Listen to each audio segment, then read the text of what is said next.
এক সময় ছিল চাঁদেরপুর নামে এক শান্ত ছোট্ট গ্রাম। এই গ্রামে থাকত আরিন নামে এক কৌতূহলী ও দয়ালু ছেলে। প্রতিদিন রাতে সে চাঁদের দিকে তাকিয়ে ভাবত, চাঁদের আলো কি সত্যিই জাদু লুকিয়ে রাখে। এক রাতে পূর্ণিমার চাঁদের আলোয় আরিন দেখতে পেল গ্রামের পাশের বনটা অদ্ভুতভাবে জল করছে। সে সাহস করে বনের ভেতরে ঢুকল। হঠাৎ করে তার সামনে হাজির হল এক বনপরী লুনা।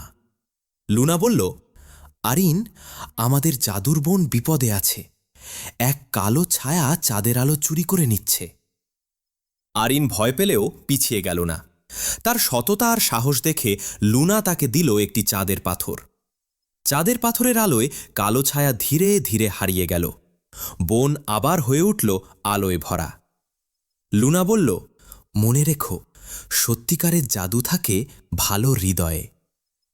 আরিন ফিরে এলো গ্রামে, কিন্তু সেই রাততের জাদু তার হৃদয়ে চিরকাল রয়ে গেল।